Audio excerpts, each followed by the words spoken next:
What's up, you guys? It's Layla Lynn and I'm back with a new video. I hope everybody had a good weekend. I had a great weekend and I just want to catch up on some topics that happened over the weekend. One was Drea Kelly. Drea Kelly called out the black community for colorism because her and other darker skinned women didn't get as much community support as Cassie when Cassie came out with her accusations against Diddy. So we're going to get into what she said and the response to that. But first, if you're not familiar with my channel, I'm Layla Lynn. I cover celebrity news and nostalgia. So if you like these type of topics, subscribe to this channel.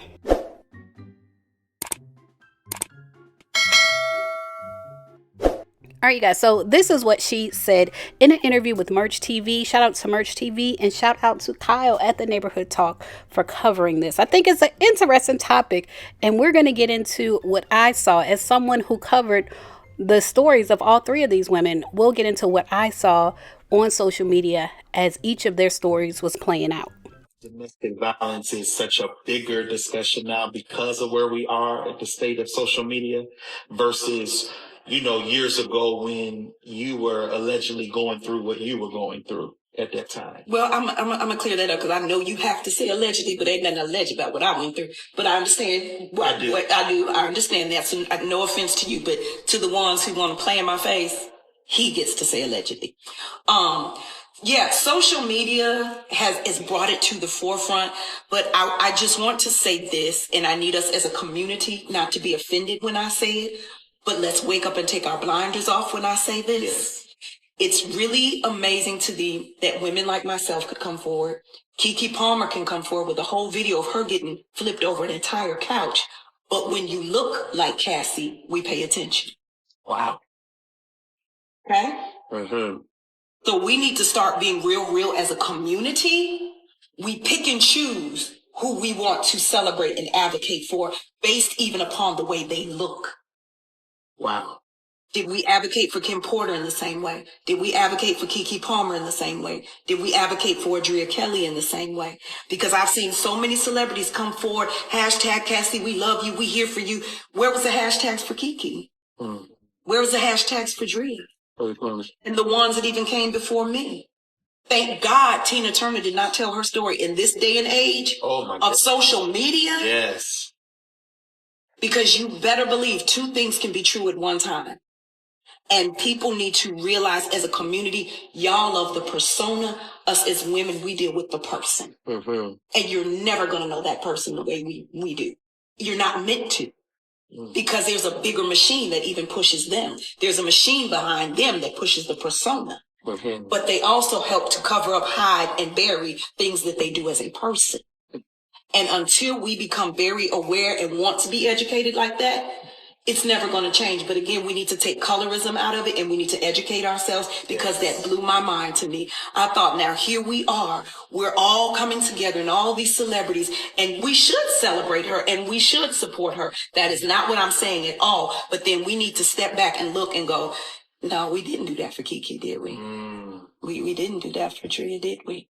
True.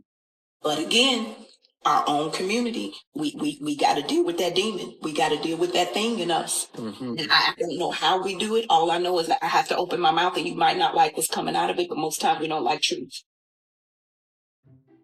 And a lot of people don't like what's coming out of her mouth. A lot of people had a lot to say and they did not agree.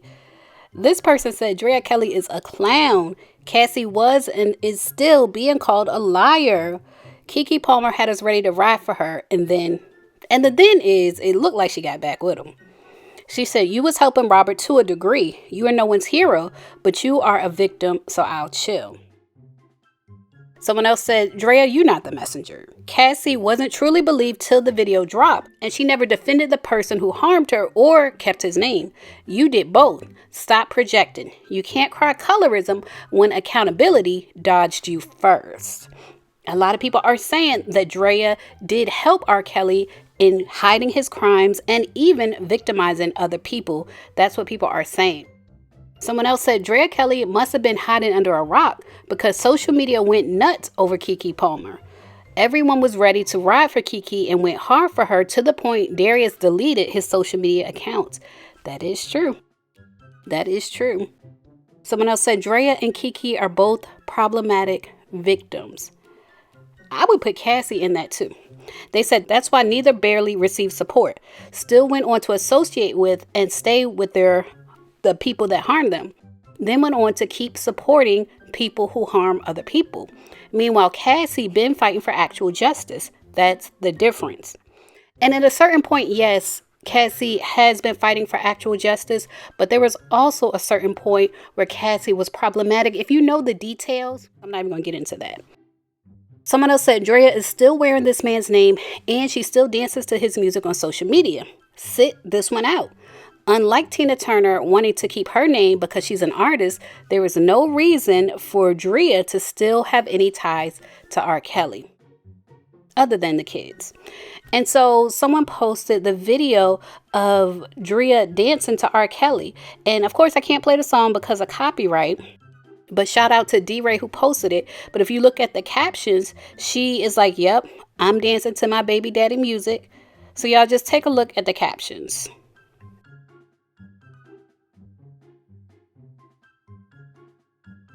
Background, what y'all about? Turn right to I-285. Not y'all, evil ass, irritated people. So you guys, I did do some research into why Drea kept the last name Kelly.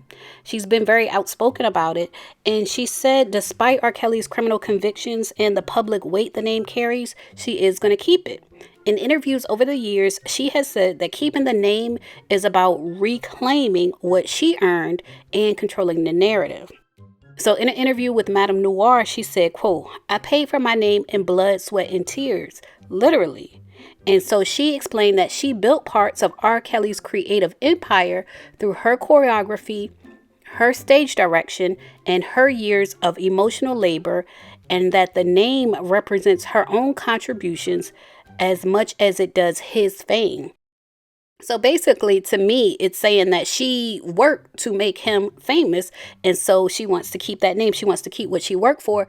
She also feels like it brings attention, like it gets her on stage to talk about DV.